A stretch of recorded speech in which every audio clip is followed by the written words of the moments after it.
والحمدللہ والصلاة والسلام علی رسول اللہ۔ قرآن پاک کا ترجمہ اور مطلب قرآن عربی کو مد نظر رکھتے ہوئے انتہائی آسان انداز میں اور مضبوط بنیاد پر سمجھیں، جو کبھی نہ بھولے، رٹا نہیں جو آج پڑھا اور کل بھول گیا۔ قرآن پاک کے تیسرے رکوع کی بقیہ 4 آیات آج کے سبق میں ہم حل کریں گے، تو پوری توجہ کے ساتھ ان مثالوں کو پڑھیں جن میں منافقین کی 2 مثالیں دی گئی ہیں۔ تو آئیے ہم اپنے سبق کا آغاز کرتے ہیں۔ تمام وہ دوست جو اس چینل پر نئے ہیں اور انہوں نے ابھی تک ہمارے چینل کو سبسکرائب نہیں کیا، ان سے گزارش ہے کہ ہمارے چینل کو سبسکرائب کر لیجئے اور اس کے ساتھ نظر آنے والے بیل کے آئیکن پر کلک کرنا مت بھولیں۔ مثلہم، ان کی مثال، یہ 2 لفظ ہیں، ایک ہے مثل۔ مثل کا معنی عربی میں مثال بھی آتا ہے اور مثل کا معنی عربی میں حالت بھی ہوتی ہے۔ ان کی مثال یا ان کا حال۔ ہم، آپ نے قرآن عربی کا سبق نمبر 3 اٹیچڈ پروناؤن، اس میں ہم کو آپ نے پڑھا، جس کے بارے میں نے عرض کیا تھا یہ قرآن پاک کی تقریباً ہر سطر میں آئی۔ ان سب کی مثال یعنی منافقین کی، کا مثل، کاف کا معنی طرح، مثل کا معنی مثال یا حال، ان منافقین کی حالت، کا مثل الذی، اس شخص کی حالت کی طرح ہے، الذی اس شخص، مثل حالت کا طرح۔ یہ کاف تشبیہ کا ہے جس میں ایک چیز کو دوسری چیز کے ساتھ تشبیہ دی جاتی، تو یہاں گویا منافقین کو تشبیہ دی جا رہی ہے آگے اس شخص کے ساتھ۔ جسے تشبیہ دی جائے عربی میں اسے کہتے ہیں مشبہ، تشبیہ دیا ہوا، اور جس کے ساتھ تشبیہ دی جائے اسے کہتے ہیں مشبہ بہ۔ کا مثل، مثال کی طرح ہے، الذی، اس شخص کی جس نے، الذی، قرآن عربی سبق نمبر 18 جس میں ہم نے اسماء موصولہ پڑھے، ریلیٹیو پروناؤنز، یعنی وہ اسماء جو کسی چیز کی حالت کو بیان کرنے کے لیے آئیں، 2 جملوں کو آپس میں ملانے کے لیے آئیں۔ الذی، یہ قرآن پاک میں 304 مرتبہ استعمال ہوا ہے۔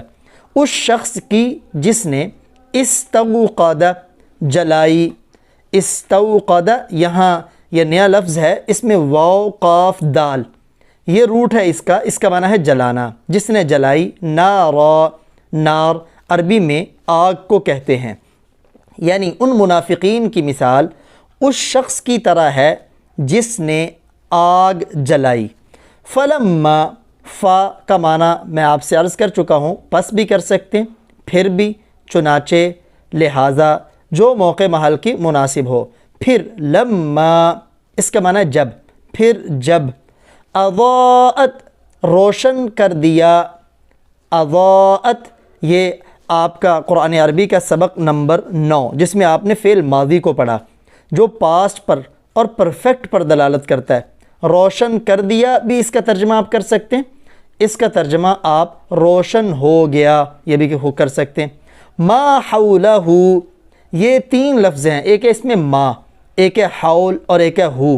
ما، یہ قرآن عربی کا سبق نمبر 18 اسماء موصولہ، اس میں سے ایک ما اور من بھی ہے جس کا ہم نے وہاں تذکرہ نہیں کیا، لیکن اس کا معنی بھی جو یا جس کے ساتھ کرتے ہیں۔ اضاءت، روشن کر دیا، ما، جس نے، حول، حول کا معنی ہے آس پاس، ارد گرد۔ قرآن عربی سبق نمبر 6 جس میں ٹوٹل آپ نے 12 الفاظ پڑھے، 6 پڑھے آپ نے لوکیٹیو ناؤنز، وہ اسم جو جگہ پر دلالت کرتے ہیں، یہ ٹوٹل 1084 ہیں، جبکہ حولہ کا لفظ قرآن پاک میں 16 مرتبہ آیا ہے۔ اور ہم اردو میں بھی یہ لفظ بولتے ہیں ما حول، یہ 2 لفظوں کا مجموعہ ہے جو عربی سے لیا گیا ہے، یعنی آس پاس۔ ہو، یہ قرآن عربی کا سبق نمبر 3 اٹیچ پروناؤن، ضمیر متصل، اس کے ارد گرد کو۔ پھر جب آگ نے روشن کر دیا، ما، اس کو، حولہ، جو اس کے ارد گرد ہے، با محاورہ، پھر جب آگ نے اس کے ارد گرد کو روشن کر دیا۔ ذہب، ذہب قرآن عربی سبق نمبر 9 فعل ماضی، ذہب کا معنی ہوتا ہے جانا، لیکن جب اس کے بعد با آ جائے، جیسے یہاں بنورہم میں شروع میں با حرف جار ہے، تو پھر اس کا معنی ہوتا ہے لے جانا۔ ذہب، لے گیا، اللہ، اللہ، بنورہم، ان کے نور کو، ان کی روشنی کو۔ یہ 3 لفظ ہیں، ایک ہے با، قرآن عربی کا سبق نمبر 7 حروف جارہ، اور یہ قرآن پاک میں ناقابل شمار مرتبہ آیا ہے، جس کا معنی ساتھ بھی ہوتا ہے، اور جب یہ اس طرح کسی فعل کے معنی کو بدلنے کے لیے آئے تو پھر متعدی والا معنی ہی ہوتا ہے۔ نور، نور کا معنی ہے روشنی۔ ہم، یہ اٹیچڈ پرونون، قرآن عربی سبق نمبر 3، لے گیا اللہ تعالیٰ ان کے نور کو۔ وَتَرَكَهُمْ، واو کا معنی اور، تَرَكَ یہ بھی قرآن عربی کا سبق نمبر 9، فعل ماضی، چھوڑ دیا، ہم ان کو، اور اللہ نے ان کو چھوڑ دیا، فی ظلمات اندھیروں میں، فی یہ قرآن عربی کا سبق نمبر 7، حروف جارہ، جو 7 ضمیروں کے ساتھ مل کر آنے والے حروف جارہ ہیں ان کو ہم نے پڑھا، جو 6000 سے بھی زائد مرتبہ ہیں، لیکن فی قرآن پاک میں 742 بار تقریباً آیا ہے۔ ظلمات یہ ظلمتن کی جمع ہے۔ عربی میں جب بھی کسی لفظ کے آخر میں کھڑی زبر اور لمبی تا آئے یا الف اور لمبی تا آئے، یہ کھڑی زبر بھی الف ہی ہے تو وہ جمع مؤنث ہوتا ہے۔ اس کا معنی ظلمتن ایک اندھیرا، ظلمات کئی اندھیرے، اور چھوڑ دیا ان کو اندھیروں میں، لا یبصرون وہ نہیں دیکھتے۔ یہ لا یبصرون یا آپ کو بتا رہی کہ یہ مضارع کی علامت ہے، اور آپ نے قرآن عربی میں سبق نمبر 12 پڑھا، فعل مضارع منفی۔ وہاں ہم نے عرض کیا تھا کہ 2 حرف ایسے ہیں عربی کے اندر جو فعل ماضی کو بھی اور مضارع کو بھی نفی بنانے کے لیے آتے ہیں۔ فعل مضارع کی اکثر نفی لا کے ساتھ ہوتی، جیسے یہاں وہ نہیں دیکھتے، یعنی انہوں نے ایسے اندھیروں میں چھوڑا وہ نہیں دیکھتے۔ سمن، سمن یہ جمع ہے اصم کی، اصم عربی میں بہرے کو کہتے ہیں، وہ بہرے ہیں۔ بکمن یہ ابکم کی جمع ہے، ابکم عربی میں گونگے کو کہتے ہیں، گونگے ہیں۔ عمیٌ یہ اعمیٰ کی جمع ہے، اعمیٰ عربی میں نابینے کو کہتے ہیں، اندھے ہیں۔ فہم، فا پس یا چنانچہ یا لہٰذا، یعنی جب وہ بہرے بھی ہیں، گونگے بھی ہیں، اندھے بھی ہیں، تو وہ ہم یہ قرآن عربی کا سبق نمبر 1 سیپریٹڈ پرونون، پس وہ لا یرجعون نہیں لوٹیں گے۔ یہاں لفظ ہے را جیم عین، اسی سے کہتے ہیں رجوع کرنا، بھائی آپ اپنی بات سے رجوع کریں۔ کیا مطلب؟ اپنی بات سے لوٹ آئیں، یہ اردو میں بھی ہم لفظ بولتے ہیں۔ اور قرآن عربی کا سبق نمبر 12 جس میں آپ نے فعل مضارع منفی پڑھا، یہ وہی ہے، لا یرجعون، لا یفعلون وہ نہیں لوٹیں گے۔ یہ منافقین کی پہلی مثال ہے۔ سب پوری مثال کو سامنے رکھ کے پھر سمجھیں۔ ان منافقوں کی مثال کمثل الذی اس شخص کی طرح ہے، استوقد نارا جس نے آگ کو جلایا، فلما پھر جب اضاءت ما حولہ آگ نے روشن کر دیا اس کے ارد گرد کو، ذہب اللہ بنورہم اللہ ان کی روشنی کو لے گیا، وترکہم اور انہیں چھوڑ دیا، فی ظلمات اندھیروں میں، لا یبصرون وہ نہیں دیکھتے، سمن وہ بہرے ہیں، بکمن گونگے ہیں، عمیٌ اندھے ہیں، فہم لا یرجعون لہٰذا وہ نہیں لوٹیں گے، یعنی سیدھے راستے پر نہیں آ سکتے۔ گویا جب آپ صلی اللہ علیہ وسلم مکہ مکرمہ میں تھے تو وہاں 2 ہی چیزیں تھیں، یا مسلمان یا کافر یعنی مشرک۔ جب آپ مدینہ منورہ میں آئے تو تیسرے گروہ سے آپ کا واسطہ پڑا جسے کہتے ہیں منافق۔ وہاں 2 طرح کے منافق تھے، ایک وہ تھے جو بالکل کٹر اور پکے ٹھکے منافق تھے، زبان سے صرف کلمہ پڑھتے تھے لیکن اندر دل میں ان کے کفر ہی تھا۔ یہ پہلی مثال ان کٹر منافقوں کے لیے۔ دوسرے وہ منافق تھے جو متردد تھے، کبھی ان کا دل اسلام کی طرف مائل ہوتا اور کبھی پھر دوبارہ کفر کی طرف آتے۔ اگلی مثال ان شک میں مبتلا منافقین کی۔ اب پہلی مثال کیسے؟ گویا کہ ایک آدمی کسی جنگل میں ہو جہاں گٹا ٹھوپ اندھیرا ہو، وہ آگ جلائے، آگ اس کے ارد گرد کو روشن کر دے۔ اب وہ چور اچکوں سے، لٹیروں سے محفوظ ہو گیا، یعنی ہر چیز اسے نظر آ گئی۔ لیکن جب آگ جلی تو اب اس کی بینائی یک لخت وہ آگ بند ہو گئی، بجھ گئی۔ یا آگ سے دیکھنے کے لیے بھی ضروری انسان کی آنکھوں کی بینائی ہو، بینائی ختم ہو گئی، تو پھر دوبارہ وہ کئی اندھیروں میں ہو گیا۔ جب روشنی جلے اور بجھ جائے تو انسان کو پہلے سے بھی زیادہ اندھیرا ہوتا ہے۔ ایسے ہی جب آپ صلی اللہ علیہ وسلم مدینہ منورہ میں تشریف لائے، ایمان ان منافقین نے قبول کیا، اپنی زبان سے پڑھا، اس کی روشنی ہوئی، جس کی وجہ سے ایمان والوں سے یہ بچ گئے، کیونکہ کلمہ پڑھ کے ان جیسا اپنے آپ کو بنایا۔ لیکن جب وحی نے ان کا بانڈا پھوڑا کہ یہ سچے نہیں ہے تو پھر سارے ان کی وہ روشنی ختم ہو گئی، پھر دوبارہ اپنی ضد کے اندر ہی اڑے رہے۔ اگلی مثال دیکھیں، او کا معنی ہے یا، کا ابھی ہم نے پڑھ لیا، اس کا معنی ہے ترا۔ صیب عربی میں کہتے ہیں موسلادھار بارش کو، فیہ یہ دو لفظ ہیں، ایک ہے اس میں فی، ایک ہے ہی، یعنی سبق نمبر 7 حروف جارہ، اس میں سے فی یہ ہی کے ساتھ مل کے آیا ہے اٹیچ پرونون کے ساتھ، اور میں عرض کر چکا ہوں فی قرآن پاک میں تقریباً 742 بار آیا ہے، یا موسلا دار بارش کی طرح ہے، یعنی منافقین کی مثال، فی ہی اس میں یعنی اس بارش میں، ظلمات ابھی یہ لفظ گزرا ہے، اندھیرے ہیں، ورعد واو کا معنی اور، رعد کہتے ہیں گرج کو، بادل کی گرج ہے، وبرق واو کا معنی اور، برق کہتے ہیں بجلی کی چمک کو، اور اس کے اندر بجلی کی چمک ہے۔ یجعلون قرآن عربی سبق نمبر 11 فعل مضارع، وہ فعل جو پریزنٹ اور فیوچر دونوں پر بیک وقت دلالت کرے۔ یجعلون یا اس کی علامت ہے، وہ ڈال دیتے ہیں، یجعلون واو بتلا رہا ہے کہ یہ جمع کے لیے وہ ڈالتے ہیں۔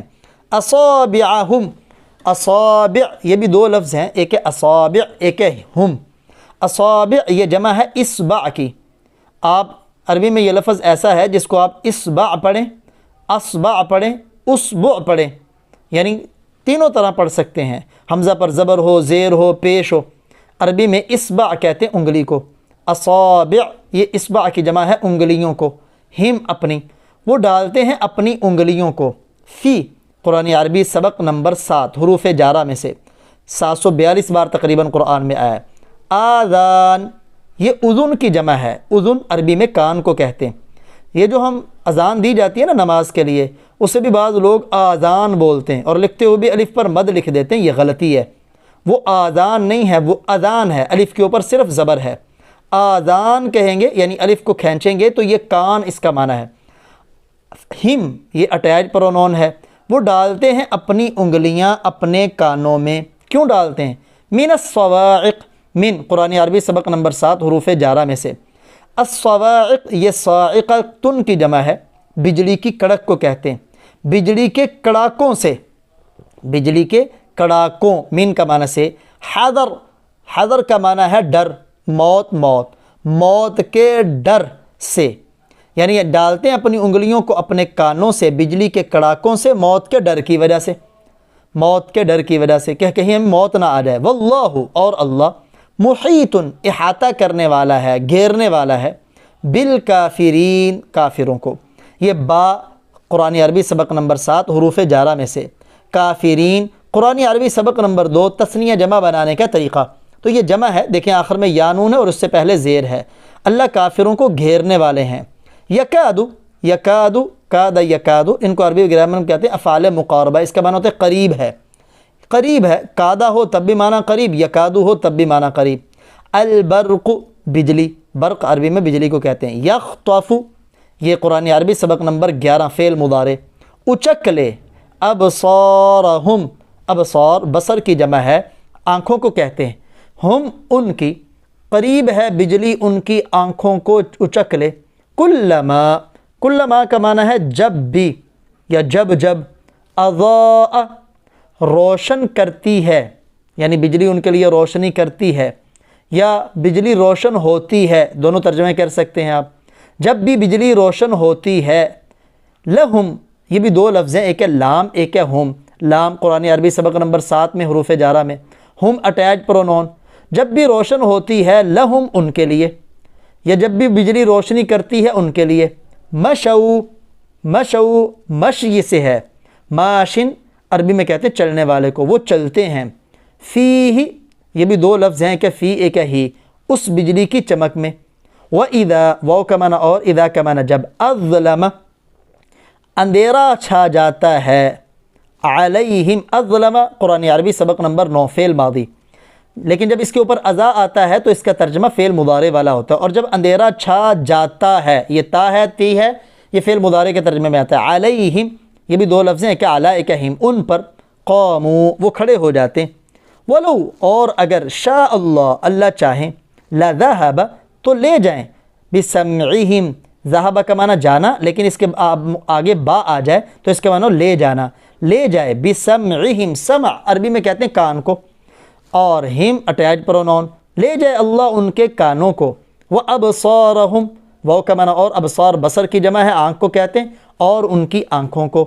ان اللہ آپ نے 6 خاص حروف پڑھے قرآن عربی سبق نمبر 8 ان میں ایک ان ہے، بے شک، اللہ اللہ، علی قرآن عربی سبق نمبر 7 حروف جارہ میں سے، بے شک اللہ، علی آگے ہے کل، کل کا معنی ہے ہر، آپ نے قرآن عربی میں یہ بھی سبق پڑھا، کل بعض، اس میں ایک کل ہے، شیء چیز، بے شک اللہ ہر چیز پر قدیر قدرت رکھنے والا ہے۔ اب اس دوسری مثال کو ایک مرتبہ پھر دیکھ کے اس کا مطلب سمجھیں۔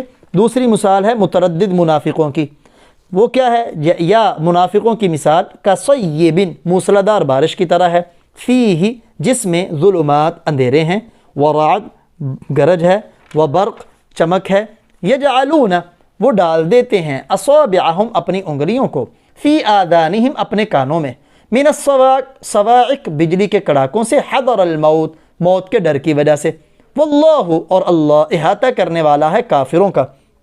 یعنی یہ منافقین ان کا حال یہ ہے کہ جب اسلام ان کے سامنے آیا، اب اس کے اندر اندازہ کریں کہ اسلام کے اندر وعیدیں بھی ہیں کہ اگر تم یہ گناہ کرو گے تو یہ سزا ہے، اور اسلام کے اندر وعدے بھی ہیں کہ یہ نیک عمل کرو گے تو یہ فائدہ ملے گا۔ تو یہاں ورعد وبرق بادلوں کی گرج، بجلی کی چمک، وہ اسلام کی وعیدیں ہیں۔ صیب موسلادھار بارش، وہ اسلام کی رحمت بری بارش ہے۔ تو جب موسلادھار بارش ہوتی ہے تو اسلام کو لیتے ہیں، یعنی جب کوئی فتح ہوتی ہے، مال غنیمت آتا ہے، تو پھر کہتے ہیں واقعی اسلام لینا چاہیے۔ لیکن اگر کہیں شکست، جیسے ظاہری شکست احد کے اندر ہوئی، تو پھر کہتے ہیں نہیں، اس اسلام کو نہیں لینا چاہیے۔ تو اس کی مثال دی ہے کہ یکاد البرق یخطف ابصارہم، قریب ہے بجلی اچک لے ان کی نگاہوں کو، کلما جب بھی اضاء روشن ہوتی ہے ان کے لیے، مشو تو چل پڑتے ہیں، فی اس میں، یعنی جب کوئی فتح نصیب ہوتی ہے تو کہتے ہیں واقعی ہم مسلمان ہیں، اسلام سچا مذہب ہے۔ وَإِذَا أَظْلَمَ عَلَيْهِمْ، اور جب اندھیرا چھا جاتا ہے ان پر تو کھڑے ہو جاتے ہیں، یعنی اگر کہیں مسلمانوں کو شکست کا سامنا کرنا پڑے تو پھر کہتے ہیں نہیں نہیں، یہ سچے ہوتے تو شکست نہ ہوتی، چھوڑ دیتے۔ وَلَوْ شَاءَ اللَّهُ، اگر اللہ چاہے، لَذَهَبَ بِسَمْعِهِمْ، لے جائے ان کے کانوں کو، وَأَبْصَارِهِمْ اور ان کی نگاہوں کو، إِنَّ اللَّهَ عَلَى كُلِّ شَيْءٍ قَدِيرٌ، بے شک اللہ ہر چیز پر قادر ہے۔ تو اللہ تعالیٰ اسلام میں تردد سے ہم سب کو بچائے۔ اسلام یقین اور پختگی کا نام ہے، جہاں تردد اور تشکیک آتی، اس دور کے فتنوں میں ایک سب سے بڑا، ایک بہت بڑا فتنہ تشکیک ہے، کہ جو عقائد اور اسلام کے ضروری عقائد ہیں ان کے اندر شک میں مبتلا کر دینا۔ تو شک آ گیا تو عقیدہ گیا، عقیدہ گیا تو انسان سے ایمان چلا جاتا ہے۔ اللہ ہمیں عقائد کی پختگی نصیب فرمائے۔ نہیں کیا، ان سے گزارش ہے کہ ہمارے چینل کو سبسکرائب